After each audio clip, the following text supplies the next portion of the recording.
l'école d'art de Cergy, l'école nationale supérieure d'art de Paris-Cergy. On a monté un art qui est un atelier de recherche et création qui s'appelle Opus Collection avec les deux professeurs artistes Véronique Joumard et Renaud-Auguste Dormeuil et qui consiste à faire travailler les étudiants à partir d'une collection. L'année dernière, on avait travaillé à partir de la collection de Cadis, la fondation privée Cadis.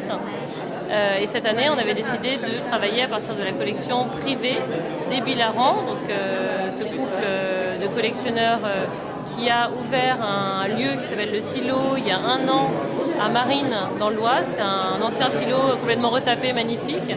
Et c'est devenu leur nouveau lieu d'exposition et de stockage de leurs plus de 500 œuvres minimales et d'art conceptuel aussi, surtout d'art minimal. Et donc on leur a proposé, on a proposé aux étudiants de vraiment prendre ça comme une matière à réflexion en vue de produire une exposition. Ils ont été complètement libres de penser la chose, c'est-à-dire qu'à aucun moment on leur a demandé de jouer ni le rôle de commissaire d'exposition ni le rôle d'artiste. Ils avaient le choix de trouver la distance juste par rapport aux pièces de la collection.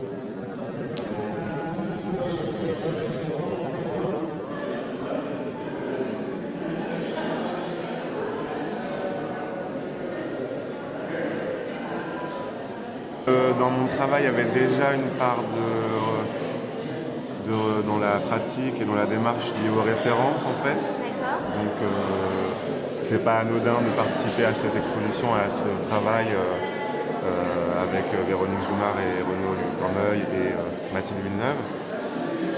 Et du coup, ce sont des ciels, des dégradés que j'ai observés dans le ciel parce que j'ai eu la chance de beaucoup voyager l'année dernière en fait. Grâce à mes économies et grâce à l'école de Cergy. Et du coup, ce sont des ciels que j'ai observés dans plusieurs endroits et que j'ai essayé de réunir sous forme de tasseaux qui sont un peu comme des carottes géologiques qu'on peut Donc la référence c'est très lié à McCracken, du coup, à cette question du volume, etc. Et par rapport au titre, en fait, donc ça s'appelle Ciel, la Réunion, parce que moi, dans mon travail, je considère toujours, à la fois, pour moi, c'est 7 pièces différentes qui sont réunies et qui en forment une autre, enfin, qui sont une pièce en elle-même.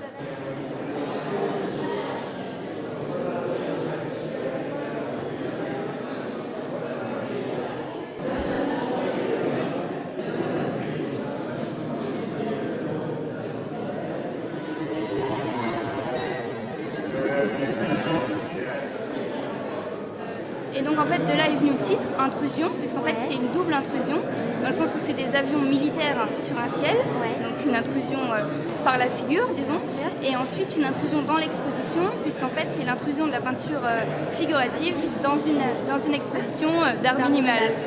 Après dans la réalisation pure, c'est vrai que c'était un peu dur émotionnellement de repeindre une toile qu'on venait de faire, parce que on y met forcément beaucoup d'émotions, et donc c'est vrai qu'au début j'ai fait petit à petit en me disant non, je regarde encore un bout, et en fait au final il a fallu y aller, et j'ai gardé ce petit carré bleu pour permettre en fait un aller et venu entre la peinture cachée et celle qui est visible.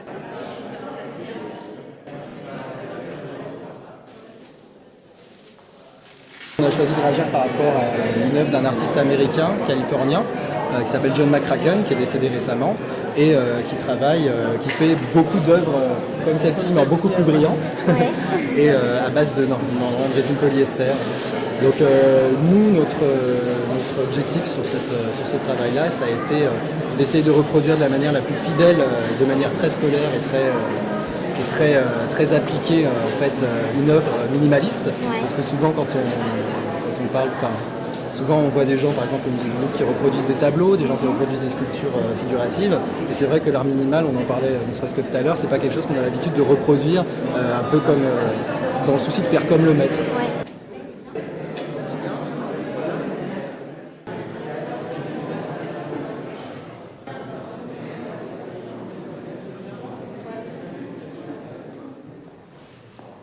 Je disais que je ne suis pas partie d'une œuvre en particulier, mais je suis partie d'un questionnement qui est venu de ma visite au silo.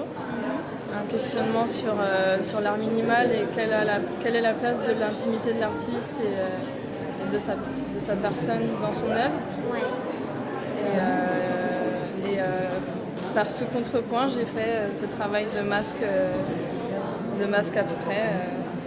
En fait, ces masques qui, sans être incarnés, ils ont pas tellement ils ont moins de sens que si on les porte. Ouais, Voilà. ça devient des objets en fait. Oui, ça devient quelque chose de posé, de vide, de pas animé. Ouais. Et d'un seul coup, ça s'anime et ça devient autre chose. Oui, j'aimais cette ambiguïté aussi entre des formes minimales et abstraites et ensuite portées et incarnées qui devenaient comme des formes peut-être représentatives d'une personne.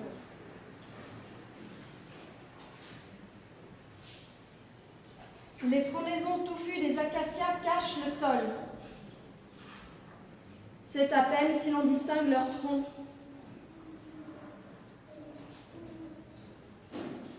Contre l'un d'eux est posée une échelle rudimentaire. Des glaces vanille disproportionnées jalonnent le trottoir, également encombré par des caisses de boissons vides. Un échafaudage de boîtes aux lettres rouges domine la vue. Des balles de riz se confondent avec des paniers de cornichons et des seaux d'orange. Un écho chaotique à leur mouvement.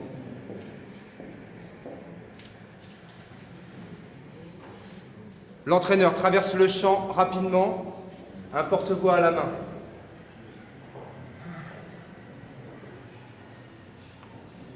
Sous le panier de basket, un boxeur, torse nu, donne des uppercuts dans le vide,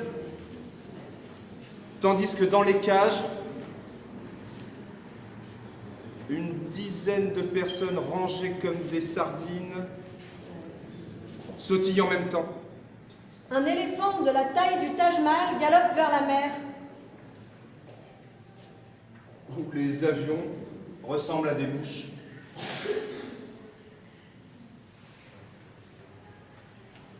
Quelques planeurs et des hélicoptères ont encerclé un silo à grains Accrochés au bord de la falaise, et tournent autour.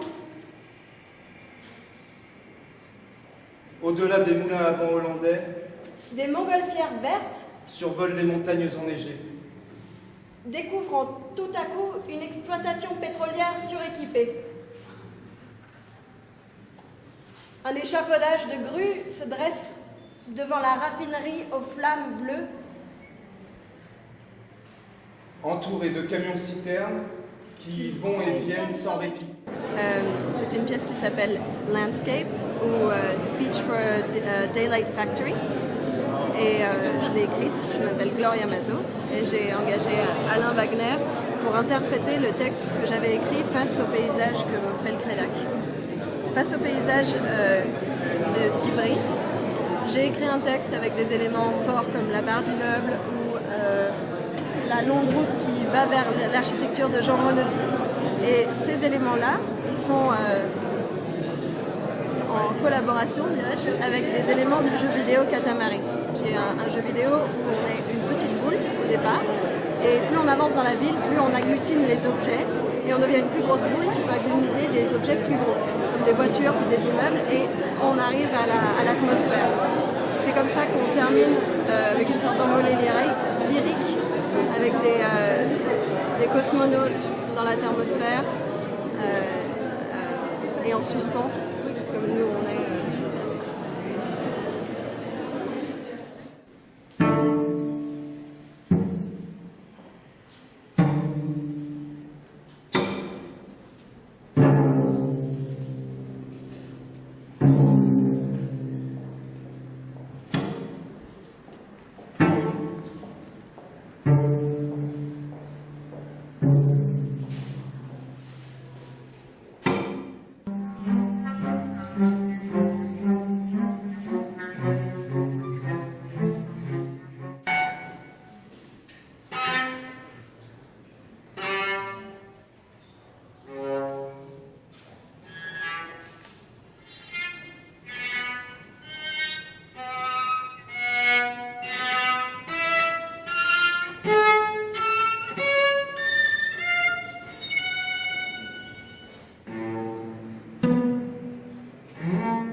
Situ. Nous. Crée. Elle.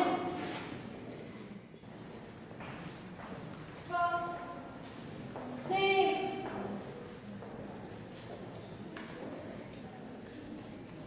Vide. Déjà.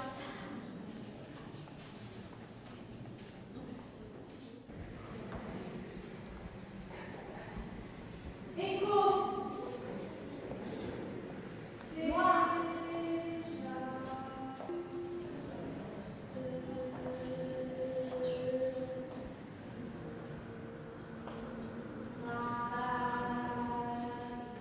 Pour ce projet, je suis partie dans la collection des Bilarons. En fait, j'ai été interpellée par des poèmes de Carl André qui s'appellent Les Plains.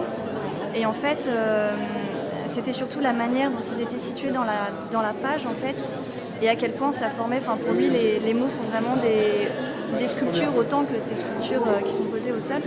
Et quand j'ai vu ces poèmes, j'ai tout de suite eu envie de les spatialiser en fait par le son. Et du coup, il m'est venu l'idée de prendre, donc, comme le fait Carl André par citation, de prendre des petits mots de 4 lettres de toutes les notes d'intention de tous les participants à l'exposition. Et du coup, d'en faire une liste et de les réciter de manière, selon un protocole, donc par le déplacement de sorte à créer une sorte de poème aléatoire qui se déploierait dans l'espace par le déplacement du corps et les silences. Ouais.